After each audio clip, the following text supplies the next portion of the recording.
And of course, here in its wake, there's people are horrified, they're dying, they're on the ground. And over here, they seem pretty oblivious. They're having a good party. Death sneaks up on you. You never know when it's going to come. So it goes through, and of course, it's not a literal interpretation or a literal image. It's the metaphor. It's an allegory. So we can even tell, I mean, this is very, very, very strong. If we see a skeleton in action, we pretty much know that's a representation of death. Over here, this is the 3 dead and the 3 quick. There's about 60 known versions. This is one of my favorites because these are 3 kings. They're out riding through the forest and they come across 3 dead. And it's their reflection. And the main idea behind it is that they tell them, say, hey, listen, we were what you are. We once were what you are. So you're looking at your future here, so you better clean up. So they actually take the lesson from the dead and say, okay, I'm going to be a better person. I just love this guy. He was so happy with himself. I just love that one. He's so pleased. Which is actually, again, the humor in looking at death in the face. He's completely eviscerated, and he still has a cute little smile on his face. I just love it. This guy doesn't look so sure. Down here is the Danse Macabre, which is also very famous. It's a motif and a trope from the time in which it's a dance with death. It is horrific. You see the skeletons, and each of these people has an arrow in them, signifying death. And on the other side, this is a huge motif. And so, it's a huge fresco. All the way over in the end, there's a group of skeletons or corpses that are playing musical instruments. So you have a dance with death as you go through life. You're dancing with death, you're avoiding it, gets close, and sometimes one of these days it's gonna get you. And it doesn't matter who you are. You can be a priest, you can be nobility, you can be a monk, you can be a common person, does not matter. And that was the main idea behind the Danse Macabre, is that it doesn't matter who you are. They're coming to get you. And also I'm going to point out the work tools, and especially the hourglass here. That's going to be very important, representing time. And here is something very interesting, transitombs. This is something where instead of having the effigy of the deceased as they were living in a nice, pretty, it's called a priant or a gisante where they're laying, it presented it as a corpse. Now that's very shocking, isn't it? If you're used to seeing this beautiful sculpture of the person as who they were when they were alive, that's something, but then, wow, this is horrifying. And there's some that even have worms and frogs and all kinds of things coming around. It's like, why is this? What is this fascination with the macabre? This is the oldest known example. It is from Guillaume de Harsigny, and he died in 1393. So this took off, actually. Now, I would think that, ooh, that's kind of gross, and we're going to leave that alone, but it became a very popular style in tomb sculpture through the medieval times, and of course they got more and more elaborate. They have double-deckers is what they're called, where the cadaver is underneath, and then the gisante is above, where it shows what they were and what they are. Well, definitely, right? It doesn't matter who you are, that's where we're going. So, as you can see, these are pretty gruesome and in-your-face pictures of death and threatening. And that's what I wanted to point out with that.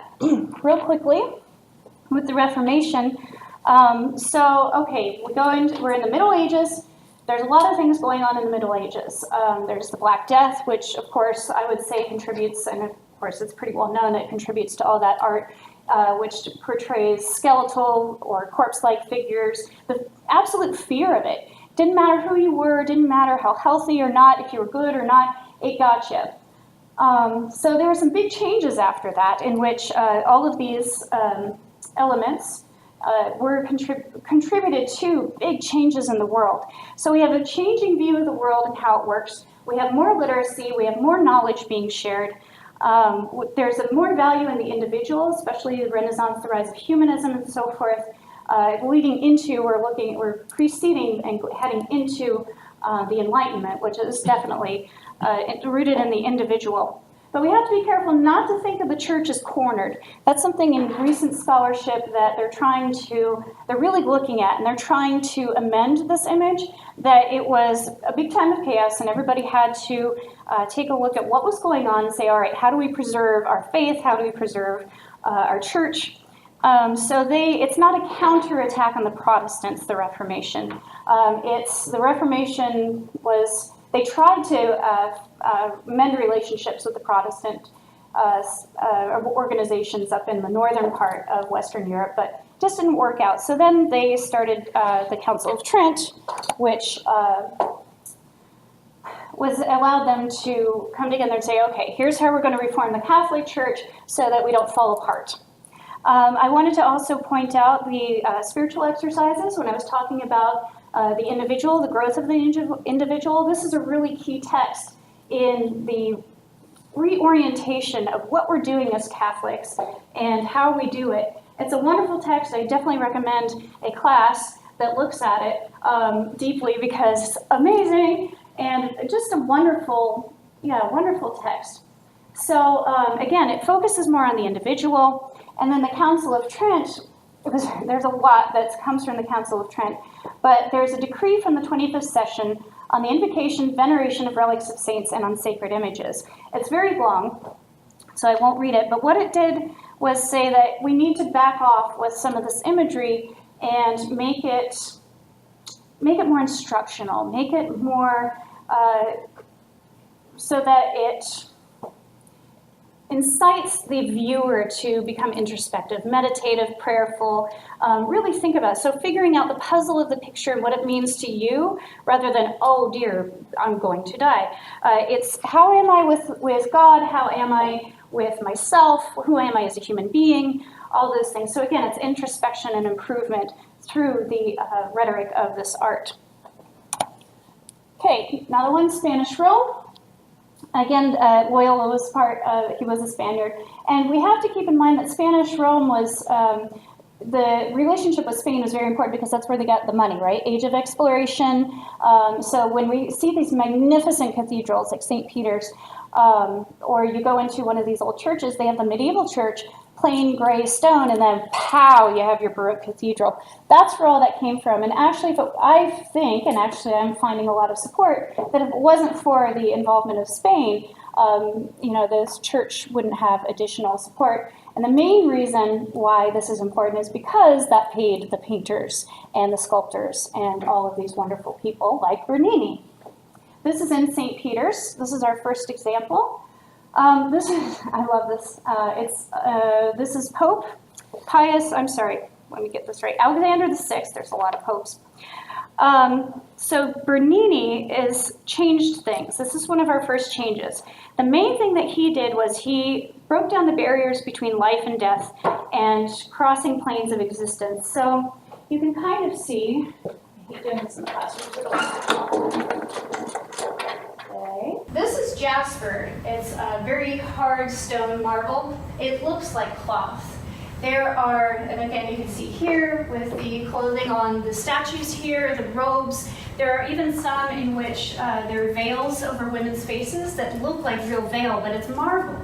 It's perfectly solid. It blows me away because I have no idea how they did that. So there's this, it's surreal because you think you're seeing flowing textiles and it's stone. So it crosses into the sublime. That's the effect this has. So around Alexander we have the virtues of charity, truth, prudence, and justice. And under here, look who's coming up through the red jasper, holding an hourglass. You see the ribs there. Who's this guy? We know who it is, right? We don't have to guess. And I would say that this is very interesting. There are a lot of religio-political interpretations of this, but really notice how subdued it is compared to the previous examples we saw. He's down underneath the Pope, he's underneath the virtues. I would say that that is a great example of death being subsumed, and it's not in your face, it's not after you. He's actually a psychopomp, which is who leads you into the afterlife. He's come for the Pope, not for anybody else, saying, look, your time is up, but we don't see it yet because it's not our time. So I think this is a great example of that softening effect of, the softening effect of death imagery in Memento Mori. It's still there. Our time is going to be up eventually. But guess what? If we're a good Christian, especially like this Pope, he's not worried. He's in prayer like a good Christian, and he's about ready to meet his God. How cool is that? It's just a transition, right? We don't have to dance with death. They're not going to write us down or anything like that. He's just come to get us and usher us to before the Father, if you're a Christian. All right, so this one's cool. These are all skulls and bones and different things. This is the bone chapel in the Chapel of Santa Maria della Concezione di Cappuccini, which is a fancy word of saying the Capuchin Chapel. It's in Rome. The entire chapel, there's 5, and they are full of these skeletons. They are amazing.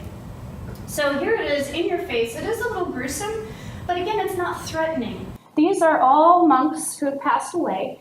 And so they're still in service of God, and they're still in service of the living. This is a medieval precedent that carries forward where you can pray for the dead, get them out of purgatory, and they will intercede for you as well. So it's a great relationship. Just because somebody's gone doesn't mean they're really gone, especially if you are in religious service. And of course, all these other decorations I'll point up here. Another hourglass with wings. Time flies, so remember, this is where you're headed. You better be a good, faithful Christian. This one's from the 18th century.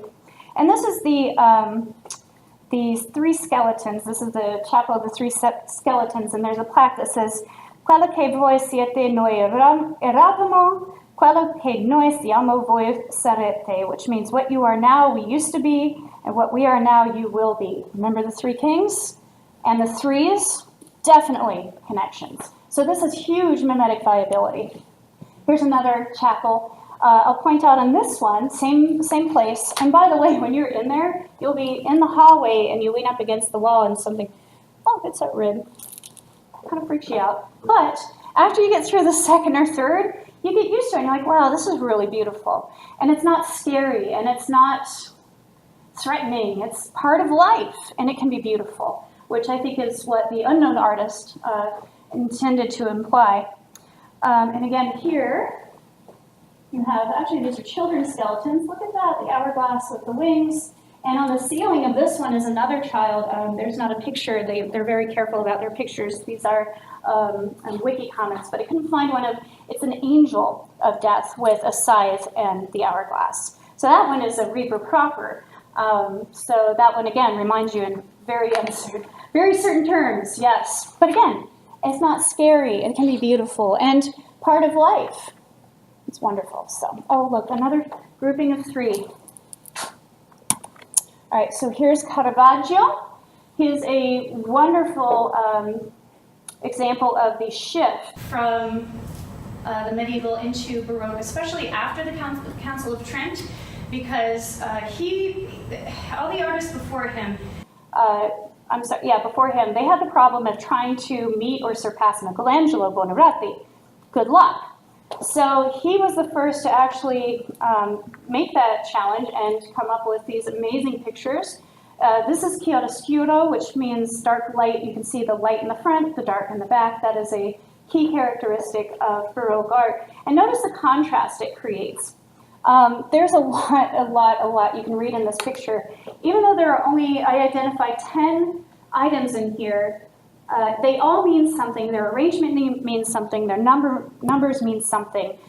It's intense realism, which is another thing that, remember the exaggerated nobility and so forth in the Danse Macabre? Here, and it was definitely older, it was from the time past and so forth. This is a regular person. He looks just like anybody of the day, and this is typical of Caravaggio's work.